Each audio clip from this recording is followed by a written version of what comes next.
Hi guys, thanks for tuning in to another video on ForgottenWeapons.com. I'm Ian McCollum and I'm here today at the Rock Island Auction Company taking a look at some of the guns that they're going to be selling in their upcoming December of 2017 firearms auction. Specifically today we have a 2-bore double rifle and its little companion 2-bore muzzle-loading pistol.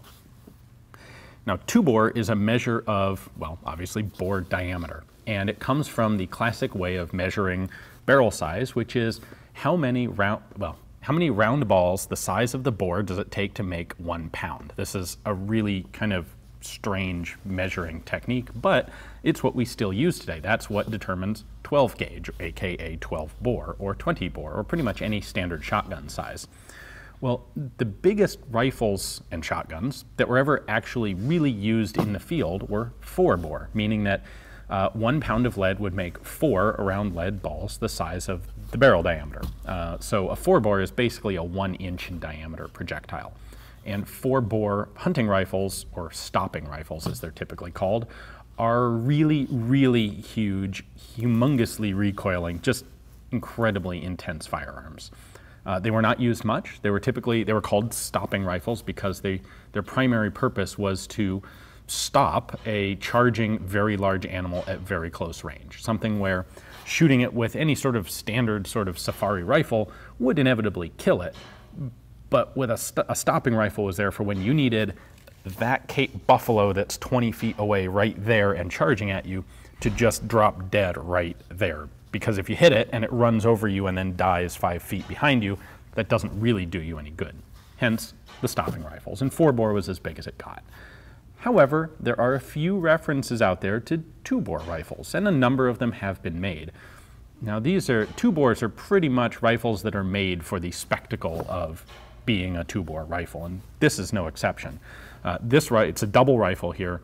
If I convert 2-bore into an inch measurement, it is a 1.32 inch in diameter barrel. These things are huge. It's the measurement of 2-bore means that it takes 2 lead balls this size to make a pound. So it's firing a 3,500 grain, aka a 1/2 pound round lead ball. That's about 1/4 kilo.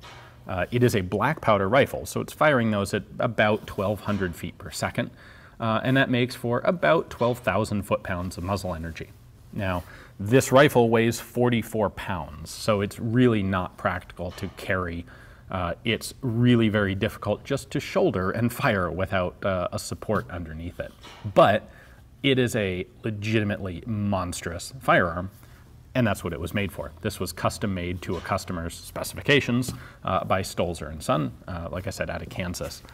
And they did a pretty cool job on it. Let's take a closer look. Obviously, the first thing one does with a rifle like this is show the ammunition with some kind of standard size cartridges so that you can get an idea for what it's really like. So we'll start with something small, 50 BMG. And then as a comparison, we have this. That is actually not a 2-bore, that is only a 4-bore cartridge. To really get the full size, I have to zoom out a bit, and there is our 4-bore cartridge. That's basically 1 1/3 inches, about 34 millimeters in diameter. It's ridiculously huge. Now the rifle itself is an underlever style, which means that we have a lever underneath. Amazing how that works. And if you rotate the lever, then you unlock the action and you can lift it up like so. Once open, you have something very, very similar to a standard double rifle, just far larger. Note that our 50 BMG cartridge in here just really loosely fits in. What this underlever is actually doing mechanically to lock is it's rotating a locking wedge that, when closed, locks into these 2 recesses and holds the barrel shut against the breech blocks. So that prevents it from opening when you fire, which would be extraordinarily bad. The sights here are of the express type, which would be appropriate and typical for this sort of rifle. You can flip these up for progressively longer distances. They're basically just rear leaf sights. The rifle has exposed hammers, so you would manually cock one or both hammers. It has safety latches here, which simply go forward and lock into the hammer, preventing it from falling if you pull the trigger. So a very simple safety there. And then the front trigger, let's see, the front trigger is the left-hand barrel, and the rear trigger is the right-hand barrel. The wood used here was chosen by the customer. It's a very light colored wood. And if we look closely on the side of the receiver there, you'll notice that this rifle has been named appropriately the Double Deuce. Naturally, to go along with it, the pistol is the Little Deuce. Now, I get the feeling this pistol was just kind of a fun extra project. It does not fire the same cartridge as the rifle. It is a muzzle-loading pistol. It is rifled, and it uses the same projectiles as the rifle, but not loaded into a cartridge, and certainly not loaded with the same 500 grain black powder charge. On the pistol here, there is a typical percussion cap, and this fires, well, this is a percussion pistol. I find it very helpful that the original customer was left-handed, so this has a left-handed stock on it.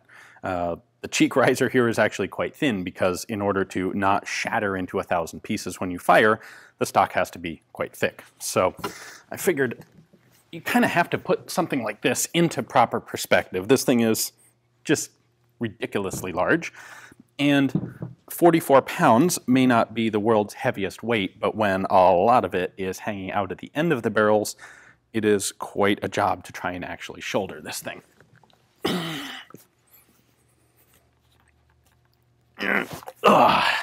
And that's about the best I can do. Well, one of the cool things about this rifle is that the builder, Stolzer, actually has a YouTube channel of his own and has done some really cool documentation, video documentation of the process of building this rifle and exactly what went into it, along with its little companion pistol there. So if you're interested in finding out more about this, especially from a high-end sporting gunsmithing perspective, definitely take a look at the description text and check out their channel.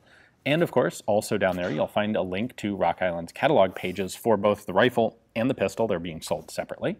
And so if you decide that you would really like to have one of these and you don't want to wait around to have a new one custom built for you, well, you can place a bid on this one right now. It is coming up for sale in December, and that catalog page has Rock Island's pictures and description and price estimate and all that sort of stuff, as well as a button right there where you can place a bid on it if you're so inclined. Thanks for watching.